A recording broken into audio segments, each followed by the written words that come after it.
अस्सलाम वालेकुम दोस्तों, की हाल चाल ने जनाब। तुसी वेखदे पे हो तेज़ पंजाब टीवी ते मैं थोड़ा मेज़बान मोहम्मद अफजल चोइया। दोस्तों सब तो पहले अपने चैनल में करो सब्सक्राइब ते बेल का बटन दबाओ ताकि साड़ी लेटेस्ट और बेहतरीन वीडियो तुहाडे तक बासानी पहुँच सके। दोस्तों डेली की निस्बत वीरां भरावां वास्ते दूजा मझ की वीडियो लैके आए हैं। दूसरा सुआ सूई है, प्योर दरिया की मझ है, खास नीली दी, अल्लाह के हुक्म नाल बरीक पतली है। 14 तो 15 लीटर तो थले हाज़र मौके दुध दे, ताज़ा सूई है, पिछे कट्टा है। 3.5 लाख रुपया डिमांड करते हैं। इहदे मुहब्बत ते प्यार हो जाएगा। वीरां दे वास्ते डेली दी हमेशा अपने वीरां वास्ते कोशिश करी दी है कि अच्छे और खूबसूरत जानवर अपने वीरां नूं विखाइए और इंशाअल्लाह लैके भी आई दे ने। सज्जा चीन है झोटी नूं, मुछ बग्गी है, चिट्टी अख है, खूबसूरत है, कैमरे की नज़र है।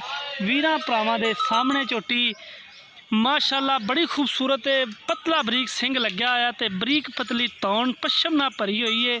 थब्बे दा वाना झोटी लैके टुरी फिरदी है। अल्लाह मेरे दे हुक्म नाल ये नहीं कदे गल हुई कि विखाइए कुछ होर अगों निकले कुछ होर। इंशाअल्लाह अल्लाह मेरे दे हुक्म नाल जैनवन चीज़ां वीरां भरावां दी नज़र करी दियां ने, कैमरे की नज़र करी दियां ने कि मेरे वीर भरा वेखदे ने, वीडियो नूं लाइक भी करते हैं, शेयर भी करते हैं।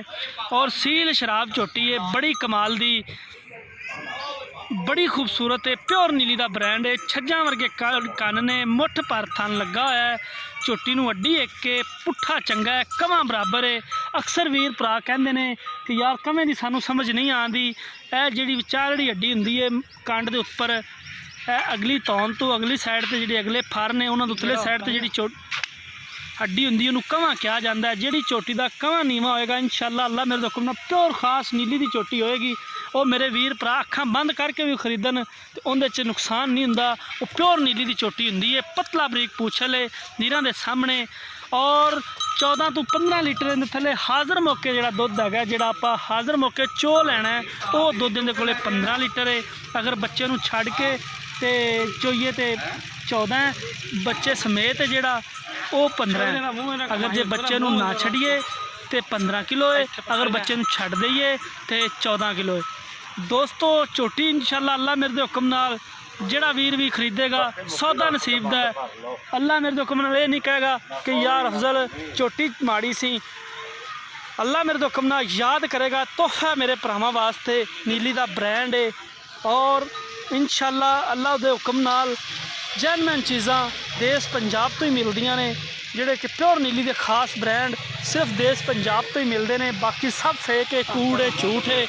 दोस्तों नंबर डिस्क्रिप्शन च लग्या हुंदा है 0307 351 8578 0307 351 8578 ते अपने व्हाट्सएप ते ईमो का नंबर हुंदा है। दोस्तों सौदा नसीब दा इंशाअल्लाह अल्लाह मेरे को ना झोटी माड़ी नहीं है। दोस्तों मेहनत करांगे, वीडियो पसंद आई होएगी, पसंद आए तो लाइक तो शेयर ज़रूर करना है। अल्लाह हाफिज़।